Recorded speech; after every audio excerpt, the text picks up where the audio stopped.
mentioned earlier about the cheapo Suns.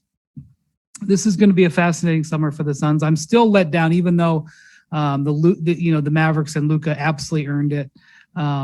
We got let down in the Western Conference Finals because we didn't have the Suns at full power versus the Warriors at full power. The Suns this season had a lower payroll than the Indiana Pacers. Okay. They were able to get Chris Paul to reduce his salary by something in the neighborhood of $14 million. And then they didn't extend DeAndre Ayton, although they still can. And Chris Paul's salary goes down next year, another $2 million. They totally designed this contract to be able to spend money. They obviously are dealing with a disappointing season right now. And a lot of eyes are on Ayton on what's going to happen there. There's just been absolute ice coming back and forth between these two sides. Some of the stuff that Monty Williams has said and not said. James Jones said the right things, but stopped short of a guarantee. Is it applied to him? The Suns, I just wonder, are they really going to go for this or not? Now, Robert Sarver gave an interview to the Basketball News recently. He refused to talk about his investigation, but he said that he could wiggle out of this, depending on everything. But he basically said, in their market, there is a time to spend on teams, and the time is now. So he indicated they're ready to pay the tax. But again, James Jones has said things similar, but again, they have not said the words, "We will pay the tax."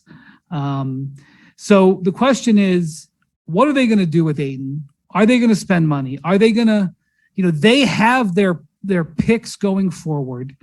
They have some players on their roster who have some value, including Ayton. What are the Cam Johnson, who needs to get paid? Right, Cam Johnson. He's under contract for one more year, but is extension eligible. So even with Mikal Bridges' contract coming on for next year, his salary jumps from $5.5 million to $20 million. Even with that salary coming on their books, even with Landry Shamet going from $3.7 million to $9.5 million with his extension, they still have quite a bit of financial flexibility because they got Chris Paul to take that pay cut and because they didn't yield to Ayton on a $30 million salary to this point.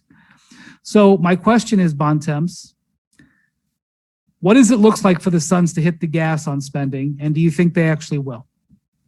Well, I mean, the very simple thing is, are they going to go into the tax? A. Are they going to use the mid-level exception on top of that? B. And are they going to do everything possible they can to improve the talent on their roster? I think if the answer to those questions are yes, then they'll fully hit the gas. If they don't, then it's Robert Sarver being cheap again. I mean, I think that's pretty much the long and short of it.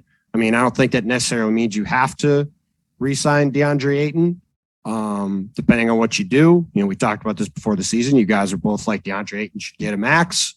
I was not as sure about that.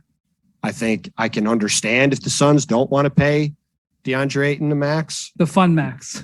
the fun max, but it's still a max and still a lot of money. Mm-hmm. And the Suns aren't the only team or person in the league, or people in the league, I should say, that have wondered to me about what it'll be like to pay DeAndre Ayton the max and how it'll go. So I can understand that. However, if they just don't pay DeAndre Ayton, and then they go out and they, have Bismack Biyombo and JaVale McGee as their centers next season. And by the way, JaVale has to be re-signed too. Right. So, which I would probably just not. But if their plan is to just have a couple mediocre centers, we saw in the Mavs series, those guys aren't as good as Dwight Powell, and Dwight Powell could barely play against Phoenix or against Golden State, right? You've got to have somebody good at that position who could play. So, yeah, we'll see what happens. But to me, it's not necessarily about whether they exactly do keep Ayton, but Right. it's how much money do they spend and what does this team look like? If they do some, I'm just going to say this, there's no reporting. If they turn him into Jeremy Grant in some kind of sign and trade and then use the middle of exception to sign a player and make another trade, like, okay, that's at least moves that get you into the tax. You have a really good team. You change your talent around and you have a chance. If you just let him walk or you trade him for a first round pick or something and your team is appreciably worse next season, that all comes back to one place. Yeah, for sure. You either have to sign Ayton and keep him or get back significant value in a sign and trade. And there's as you mentioned, it's not just Ayton. Like there is a thought around the league that paying centers in the modern NBA is a mistake. Maximum with obviously exceptions. The two guys who finished 1-2 in MVP would be the most significant exceptions. There's